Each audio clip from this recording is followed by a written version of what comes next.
میں نے شادی کی رات شوہر کو اپنے قریب نہیں آنے دیا کیونکہ میں کسی اور کو پیار کرتی تھی۔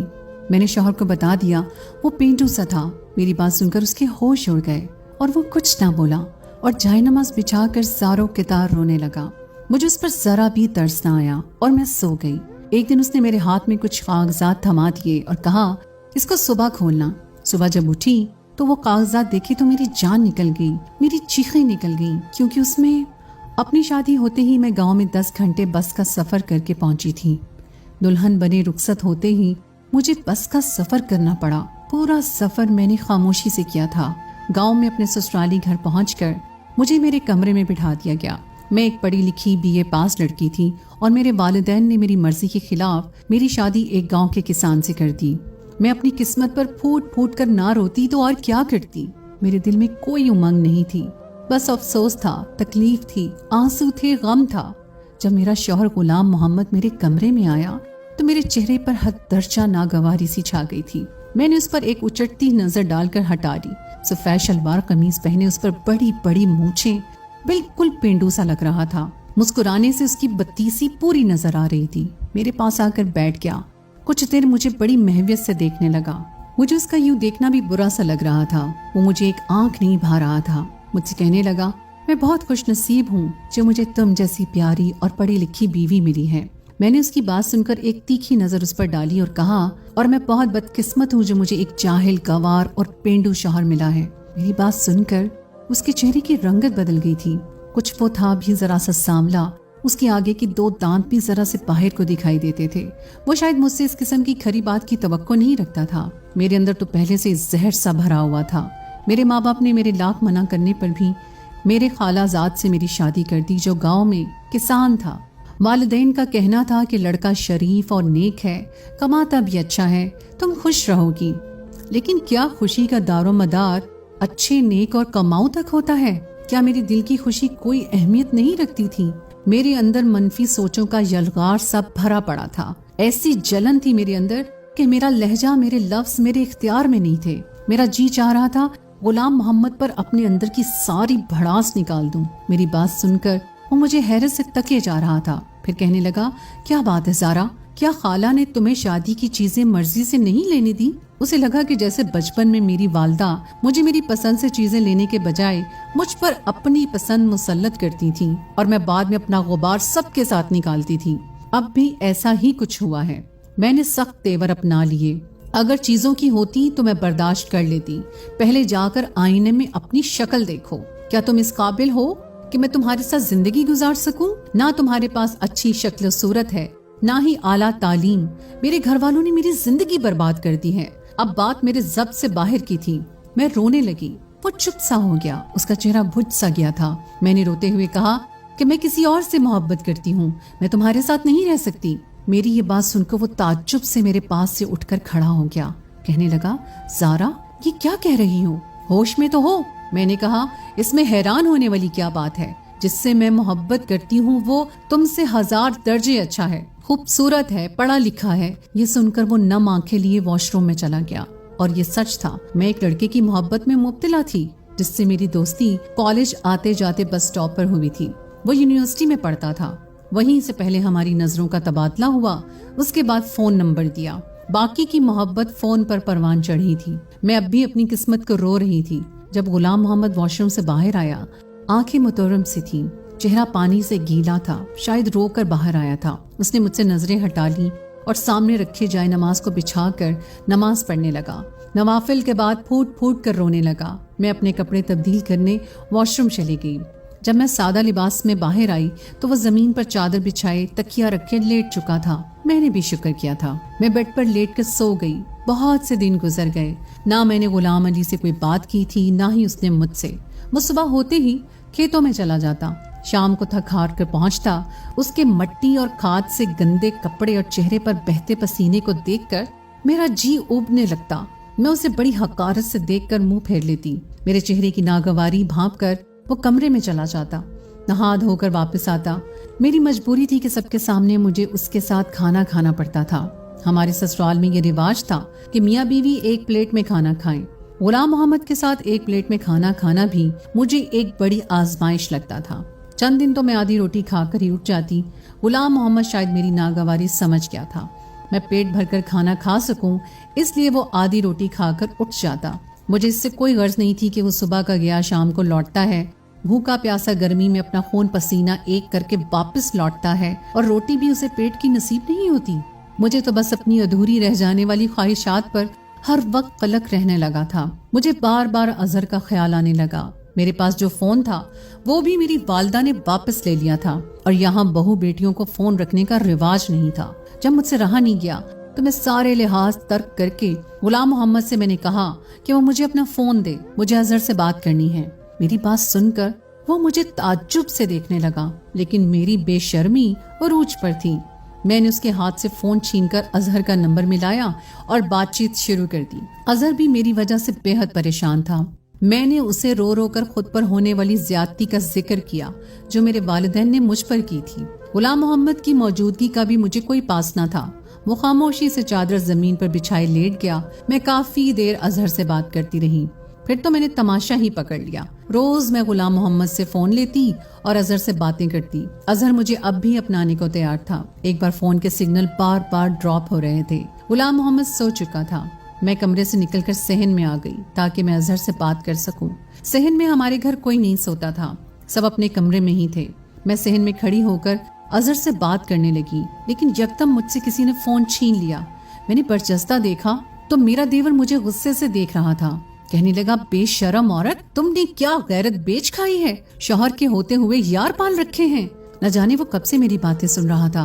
वो जिस कदर बुलंद लहजे में बोल रहा था, आहिस्ता आहिस्ता सब लोग सहन में जमा हो चुके थे।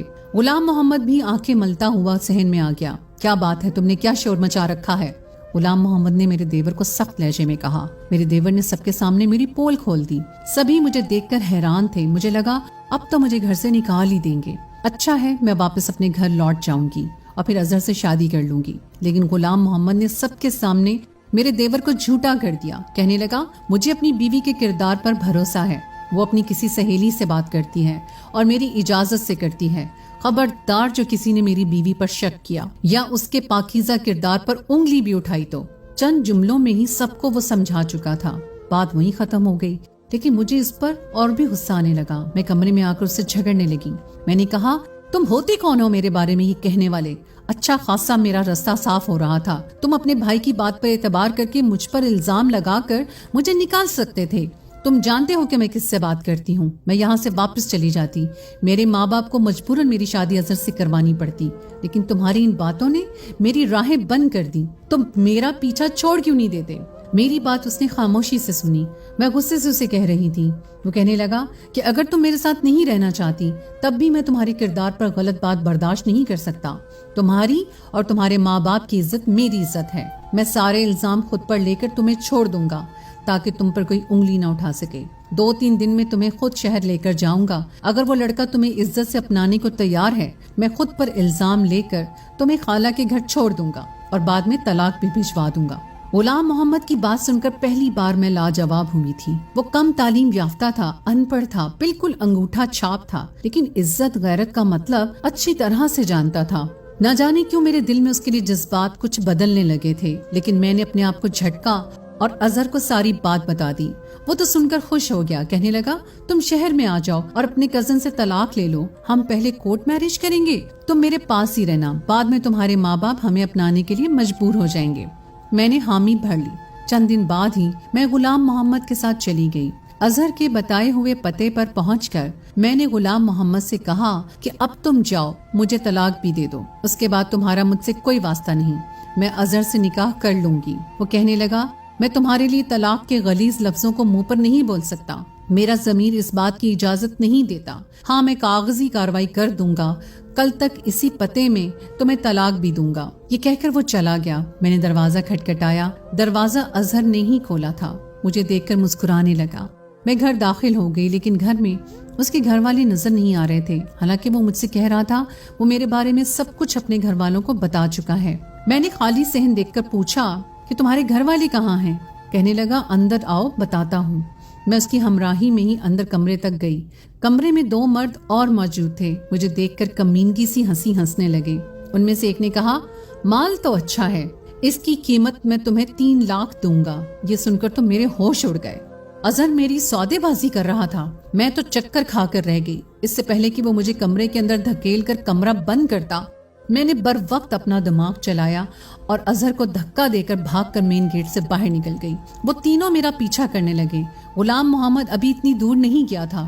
اسے دیکھ کر میں اسے پکارنے لگی۔ اس نے پلٹ کر مجھے دیکھا۔ میں بھاگتے ہوئے اس کے پاس پہنچی تھی۔ میرے پیچھے اس وقت 3 مرد بھاگ رہے تھے۔ رات کا اندھیرا چھا گیا تھا۔ وہ جگہ بھی سنسان تھی جہاں اظہر نے ہمیں بلایا تھا۔ میں ڈری سہمی غلام محمد کے پیچھے جا چھپی۔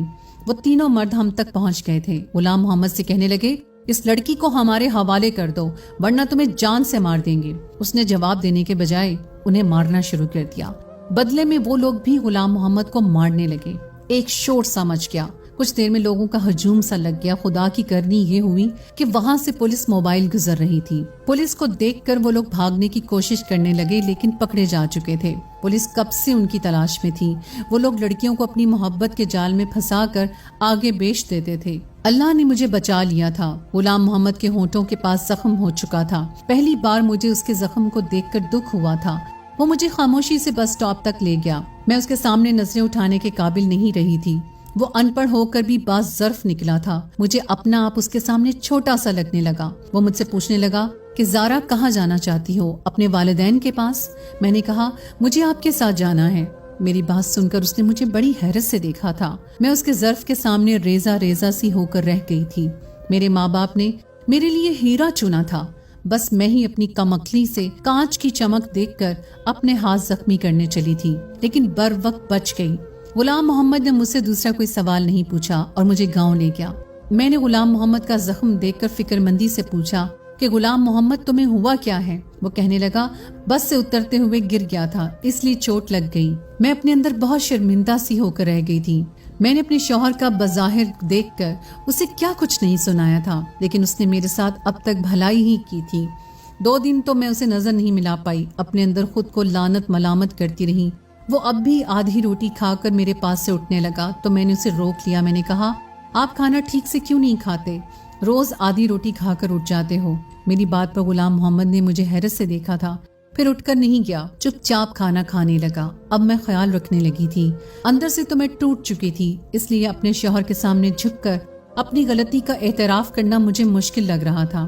میں چاہتی تھی کہ وہ مجھے خود سے معاف کر دے، لیکن وہ چپ تھا۔ رات کو دیر کمرے میں آتا اور زمین پر چادر بچھا کر لیٹ جاتا۔ ایک دن میں نے اپنی ساری ہمت مجتمع کر کے اس کے سامنے بیٹھ گئی۔ میں نے کہا غلام محمد مجھے معاف کر دیں، میں نے آپ کو سمجھنے میں غلطی کر دی۔ ہیرا چھوڑ کر میں کانچ کا سودا کرنے چلی تھی۔ میں روتے ہوئے اپنی غلطی کا اعتراف کر رہی تھی، لیکن وہ اب بھی خاموش تھا، کچھ نہیں بولا، نہ ہی مجھے چپ کروایا۔ اپنا تکیہ اٹھا کر زمین پر سونے لگا۔ میں نے کہا آپ کی جگہ یہاں نہیں ہے، آپ اوپر سو جائیں۔ میں جانتی ہوں کہ میری غلطی چھوٹی نہیں ہے، بہت بڑی ہے۔ میں نے آپ کا بہت دل دکھایا ہے، لیکن آپ نے ابھی تک اپنا اعلیٰ ظرف ہی مجھے دکھایا ہے۔ ہو سکے تو مجھے معاف کر دینا۔ مجھے لگا اب وہ ضرور میری کوتاہی کو معاف کر کے مجھے سینے سے لگا لے گا، لیکن وہ نہ جانے کیوں مجھے ٹکٹکی باندھے دیکھ رہا تھا۔ اس کی چپ مجھ سے صحیح نہیں جا رہی تھی۔ میں نے کہا غلام محمد کچھ تو کہیں، آپ چپ کیوں ہیں؟ مجھے ڈانٹ لیں، اپنا غصہ مجھ پر نکال لیں، مجھے معاف کر دیں۔ میں اس کی منت سماجت پر اتر آئی تھی، لیکن اس کی چپ ہنوز تھی، وہ نہیں ٹوٹی۔ ہماری شادی کو 6 ماہ بیت گئے تھے۔ شادی کے بعد جو چپ کا قفل غلام محمد نے اپنے ہونٹوں پر لگایا، وہ میری منت سماجت اور رونا دھونا بھی نہ کھول سکا۔ وہ مجھے خالی آنکھوں سے دیکھ رہا تھا، چپ چاپ لیٹ گیا۔ صبح چند کاغذات میرے ہاتھ میں تھما دیے۔ مجھ پر تو گویا آسمان گر پڑا تھا۔ میں تڑپ تڑپ کر رونے لگی، کہنے لگی غلام محمد مجھے طلاق مت دو۔ میں اس کے سامنے رونے بلکنے لگی، کہنے لگا تم پڑھی لکھی ہو، اسے پڑھ کر سائن کر دینا۔ یہ کہہ کر کمرے سے باہر نکل گیا۔ مجھے نہیں معلوم تھا کہ مرد کے دل سے اتر جانے کے بعد عورت اپنی غلطی پر جتنی چاہے معافی مانگ لے، اسے وہ عزت پھر سے نہیں ملتی، یا شاید مرد سب کچھ سہ لیتا ہے، بس دوسرا مرد برداشت نہیں کر سکتا۔ میں وہ کاغذات کو ہاتھ میں لے کر پھوٹ پھوٹ کر روتی رہی۔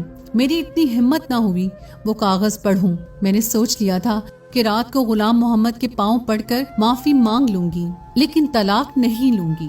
رات کو جب وہ کمرے میں آیا تو मैं उसके पाँव में बैठ गई, गिड़गिड़ा कर उससे माफी मांगने लगी। उसने मुझे दोनों बाजुओं से पकड़कर खड़ा किया, कहने लगा, तुम कागज पढ़ लेती तो यूं ना रोती, वो तलाकनामा नहीं है। फिर दराज से निकालकर मुझे कागज पकड़ा दिए।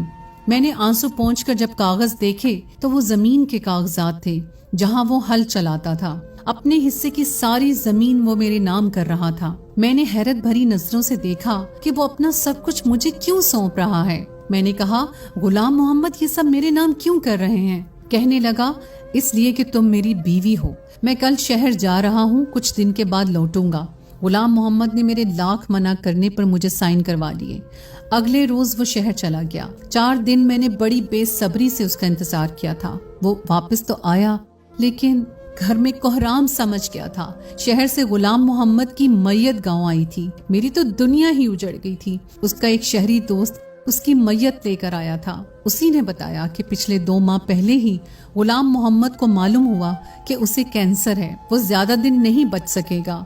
ना जाने पिछले 6 माह से कौन सा अमल उसे खाए जा रहा था, जिसका नतीजा उसकी जान ही ले गया। मुझ पर तो गशी के दौरे पड़ने लगे थे। 2 दिन बाद मैंने कुछ होश संभाला तो एक खत मुझे मेरी सास ने दिया। कहने लगी, ज़ारा, ये गुलाम मोहम्मद के दोस्त ने दिया है। कह रहा था, गुलाम मोहम्मद ने तुम्हारे नाम भेजा है। ये सुनकर मुझे हैरत का झटका लगा था। मैंने अपनी सास से कहा कि खाला, गुलाम मोहम्मद तो अनपढ़ था, फिर खत कैसे लिखा? उसने कहा।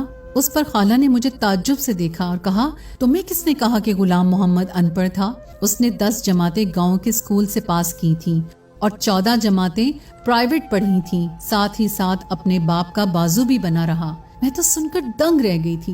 मैं शादी से पहले कभी गांव नहीं आई थी। मुझे लगा खाला के सब बच्चे अनपढ़ ही होंगे। खाला कहने लगी, तुम्हें गुलाम मोहम्मद बचपन से चाहता था। कहता था, अम्मा, ज़ारा तालीम हासिल कर रही है, इसलिए मुझे भी आगे पढ़ना है। कल को जब वो मेरी बीवी बने तो उसे लोगों के सामने ये शर्मिंदगी न उठानी पड़े कि उसका शौहर अनपढ़ है, जाहिल है और गवार है। मुझ पर ये इंकशाफात किसी हथौड़े की तरह से लग रहे थे। आज तक मुझे गुलाम मोहम्मद ने ये नहीं बताया था कि वो भी पढ़ा लिखा है। मैंने वो खत लिया और खोलकर पढ़ने लगी। ज़ारा, मैंने आज तक तुम्हें नहीं बताया कि मैं तालीम याफ्ता हूँ, क्योंकि तालीम हासिल करना हर शहरी का हक है और जरूरी भी। फिर इन बातों को सबके सामने जताया जाए कोई जरूरी तो नहीं होता। मैंने जब से होश संभाली अपनी माँ को यही कहते सुना कि वो तुम्हें अपनी बहू बनाना चाहती हैं, इसलिए मेरे दिल में तुम्हारी मोहब्बत की कौंपल बचपन से ही फूटने लगी थी। जैसे जैसे मेरी उम्र बढ़ती रही, मेरी मोहब्बत भी परवान चढ़ती रही। कब मेरी मोहब्बत एक तनावर दरख्त की तरह मेरे वजूद में अपनी जड़ें पकड़ चुकी थी, मुझे अंदाजा ही नहीं हुआ। मुझे जब भी अम्मा ये कहती ज़ारा पढ़ रही है तो मुझे भी पढ़ाई का शौक होने लगा। जब वो ये कहती ज़ारा को खाने में ये पसंद है, मुझे वही चीज़ खाने में अच्छी लगने लगी। मैं शायद गलती से तुमसे इश्क कर बैठा था ज़ारा, इसलिए शादी की रात तुम्हारे मुंह से सब बातें सुनकर मुझसे बर्दाश्त ही नहीं हुआ। मैंने आज तक कभी आंसू नहीं बहाए थे। रोना तो बहुत दूर की बात है, हर हालात का डट कर मुकाबला किया था, लेकिन उस दिन तो मैं टूट कर ही रह गया था। मर्द सब कुछ सह सकता है, लेकिन अगर लड़की शादी की पहली रात ये कह दे कि वो शौहर के बजाय किसी और से मोहब्बत करती है, तो शौहर का मान एतबार चिकनाचूर हो जाता है। मैं भी टूट चुका था। फिर मैंने तुमसे मोहब्बत भी बहुत टूट कर की थी, इसलिए जब तुम मेरे सामने अपने आशिक से बातें करती, ऐसी बातें जिन पर शौहर होने के नाते मेरा हक था, तो मेरा दिल खून के आंसू रोता था। कब ये गम मुझे कैंसर में मुब्तला कर गया मुझे पता न चल सका। मैंने अपनी सारी जमा पूंजी तुम्हारे नाम कर दी कि कहीं मेरे मरने के बाद तुम्हारे साथ कोई हक तलफी ना कर सके। तुम आजाद हो ज़ारा, पूरी इज्जत के साथ तुम्हें कोई भी अपना सकता है। मेरी मोहब्बत शायद मेरा मसला थी, इसलिए कब्र तक मेरे साथ जाएगी। खत पढ़ते हुए मैं ज़ारों के तार रो रही थी। ये मेरी क्या कर दिया, क्यों कर दिया? मैंने सोचा समझा क्यों नहीं। मेरी बेतनाई ने मेरे शौहर की जान ले ली। मैं धाड़े मार मार कर रोने लगी। मेरी सास मुझे देखकर घबरा सी गई। कहने लगी, ज़ारा, ऐसा क्या लिख दिया था उसने? मैं क्या जवाब देती, क्या कहती कि मैंने क्या खो दिया है? मुझे अक्ल तब आई जब मैं खाली और तहे दामन रह गई थी। मैं रोते हुए खुद कलाम थी, काश गुलाम मोहम्मद तुम्हारी जगह मैं मर जाती। गुलाम मोहम्मद, तुमने मुझ जैसी खुदगर्ज से क्यों मोहब्बत कर ली? काश कि तुम जिंदा रहते, तुम्हारे बदले मैं मर जाती। मेरे आंसू नहीं रुक रहे थे। मैं हिज़यानी की कैफियत से गुजर रही थी। एक वफा गुलाम मोहम्मद मुझसे निभाकर मनो मट्टी तले जा चुका था और एक मोहब्बत निभाने का मैंने अहद कर लिया था। आज मेरी उम्र 50 साल हो चुकी है और मैं अब भी गुलाम मोहम्मद की बेवा हूँ। मैंने अपने शौहर से मोहब्बत उसके मरने के बाद की थी, जो इस उम्र में पहुंचकर एक तनावर दरख्त की शक्ल इख्तियार कर चुकी है। उसकी मोहब्बत की जड़ें मुझे अंदर मजबूती से जड़ें पकड़ चुकी हैं। मैं बीमार रहने लगी हूँ। मुझे अब भी यही लगता है गुलाम मोहम्मद को मरे हुए बस चंद घंटे ही हुए हैं। अभी मैंने उसका खत पढ़कर रखा है। मेरे लिए मेरे अंदर की दुनिया थक सी गई है। मेरा जख्म आज भी हरा है। मेरे दुख में कभी कमी नहीं आ सकी। मेरी उन लड़कियों से गुजारिश है जो अपनी आला तालीम को सर पर सवार कर लेती हैं और अपने कम तालीम याफ्ता शौहर को हकारत से देखती हैं कि खुदारा अपने शौहर की कदर करें। जितना मुखलिस वो आपसे है, कोई सड़क छाप आशिक नहीं हो सकता। जो शख्स आपको इज्जत से बयाने के बजाय कोर्ट मैरिज का मशवरा दे, वो आपको बेच खाएगा। काश कि ये बात मैंने पहली समझी होती तो शायद गुलाम मोहम्मद आज भी जिंदा होता। तो दोस्तों, ये थी हमारी आज की कहानी। उम्मीद है आपको आज की कहानी पसंद आई होगी। कहानी अच्छी लगे तो उसे लाइक ज़रूर कीजिए, दोस्तों के साथ शेयर कीजिए, और अगर आपने अभी तक मेरे चैनल मेरी आवाज़ को सब्सक्राइब नहीं किया तो उसे सब्सक्राइब कर लीजिए। और अगली कहानी तक के लिए मुझे इजाज़त दें। अल्लाह हाफिज़।